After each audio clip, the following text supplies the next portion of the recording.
बड़ी जानकारी।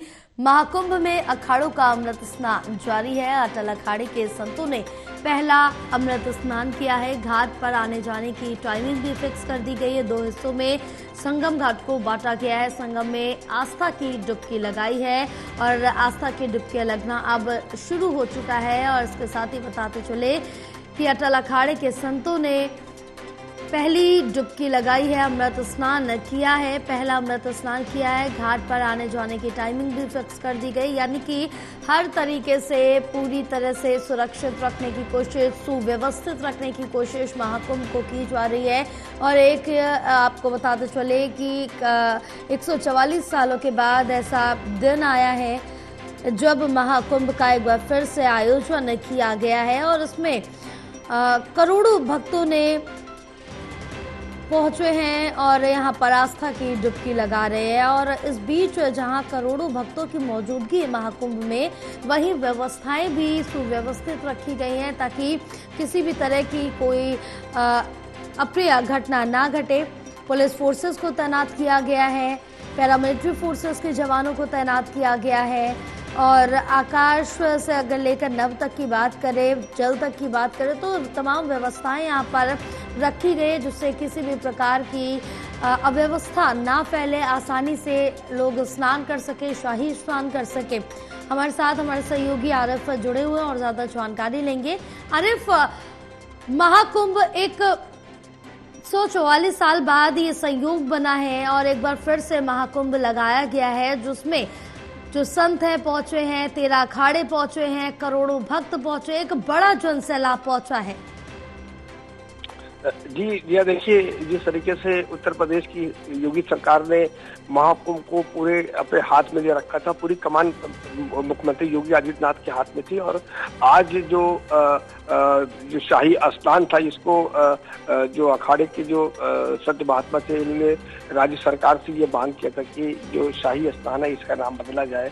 तो और योगी सरकार ने इस शाही स्नान का नाम अमृत स्नान कर दिया है। तो आज पहला शाही स्नान जो है वो अमृत स्नान जो है वो आज पेशवाई के रूप में यहाँ पर निकला है। और उसके बाद महानिर्वाचित जो नागा साधु की सन्यासी नागा साधु है, जिसमें और उसके अलावा जो अटल अखाड़ा है, ये भी साधु संतों और ब्राह्मणेश्वरों का अखाड़ा है। ये पहला अखाड़ा है जो एक के बाद एक 2 लगातार ये शाही स्नान आज सुबह 6:30 बजे ये अपनी छावनी से निकले हैं पूरी सध्वज के साथ पेशवाई के रूप में।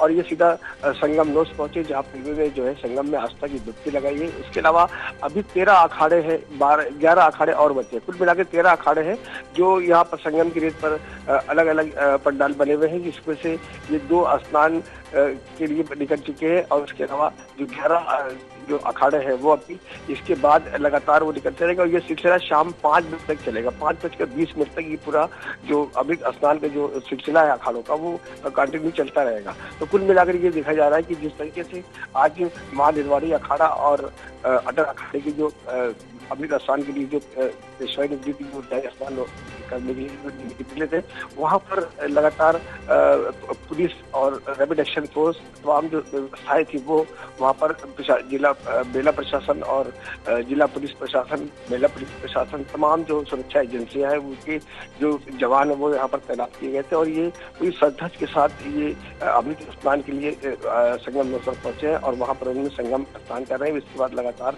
जो अखाड़े के जो महामंडलेश्वर महंत पीठाधीश्वर और ये कहा गया कि साधु संत जो भी लोग हैं इनके साथ में, और या फिर जो उनके करीबी लोग हैं, जो अनुयायी हैं उनके, वो भी इनके पीछे रथ पर सवार होकर के पीछे वो भी चल रहे थे। और वो सब लोग वहाँ पर संगम पहुंचकर स्नान किया। ऐसा दृश्य है यहाँ पर जिया कि जिसको बयान नहीं किया जा सकता है, क्योंकि जो संगम की जो रेत है, यहाँ पर जो तंबुओं का शहर बसा हुआ है, और उसके बाद जो साधु संत हैं, जो यहाँ पर श्रद्धालु आ रहे हैं, वो साधु संतों का दर्शन करने के लिए तमाम कतार बनाकर खड़े हुए। हालांकि बैरिकेडिंग कर दी गई थी, उसमें किसी भी आम आदमी को उस जो शाही स्नान के लिए जो साधु संतों का जो जत्था निकला था, जिसमें नागा साधु की जो बड़ी फौज थी वो भी साथ में मौजूद थी।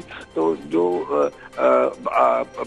बैरिकेडिंग की गई थी, उसके बाहर जो श्रद्धालु थे वो साधु संतों का, महामंडलेश्वरों का दर्शन करने के लिए खड़े हुए थे। और क्योंकि सुबह का वक्त है अभी, और ये पहला मौका है जब इस महाकुंभ का जो पहला अमृत स्नान है वो यहाँ पर अखाड़ों ने किया है। बिल्कुल। और साथ ही ये भी बताया जा रहा है कि पूरी तरह से इस महाकुंभ को व्यवस्थित रखने के लिए जो संगम है उसको 2 भागों में बांट दिया गया और अंदर जाने की टाइमिंग भी रखी गई जिससे कोई भी अव्यवस्था ना फैले। देखिए जी, ये तो योगी सरकार ने लगातार 5 बार प्रयागराज का दौरा किया था इस एक महीने के अंदर, और उन्होंने यहाँ पर मेला प्रशासन के साथ लगातार बैठकें की थी। जो मेले से जुड़े जो अधिकारी थे उनसे बातचीत की थी और पूरी नजर बनाए हुए थे मुख्यमंत्री योगी आदित्यनाथ। कुल मिलाकर के लोगों का अपना मानना था कि इस तरह की इस बार जो शाही स्नान हो रहा है या फिर ये कहा जाए कि जो आस्था का महाकुंभ लगा हुआ है उसमें कहीं ना कहीं जो योगी सरकार का जो दिशा निर्देश था उसको जो यहाँ पर वादा किया गया था श्रद्धालुओं से वो यहाँ पर पूरा होता दिख रहा है। श्रद्धालु काफी खुश नजर आ रहे, काफी प्रसन्न नजर आ रहे हैं और वो आस्था की डुबकी लगा रहे हैं। ये चीज और यहाँ पर जोड़ना चाहेंगे यह कि आज मकर संक्रांति का स्नान भी है, तो एक तरफ जो घाट है जहाँ पर जो संगमनोज है वहाँ पर जो सभी तेरह अखाड़े हैं वो शाही स्नान करने के लिए पहुंच रहे हैं और जो बड़ी संख्या में ये कहा जा सकता है कि बड़ी संख्या में जो श्रद्धालु यहाँ रेलवे स्टेशन बस अड्डे से और अपने निजी वाहनों से जब यहाँ संगम के लिए तक पहुंचे तो उन लोगों ने भी जो है जो मेला प्रशासन के द्वारा बनाए गए जो घाट हैं, लगभग 41 घाट बनाए गए जिसमें 10 जो पक्के घाट है और उसके अलावा 31 जो अस्थायी घाट बनाए गए जिस पर श्रद्धालु बड़ी संख्या में पहुंच रहे हैं और वहाँ पर जो है आस्था की डुबकी लगा करके अपनी मनोकामना पूरी करने के लिए मां गंगा से आशीर्वाद पाते। बिल्कुल, तमाम जानकारी साझा करने के लिए बहुत शुक्रिया आपका आरिफ।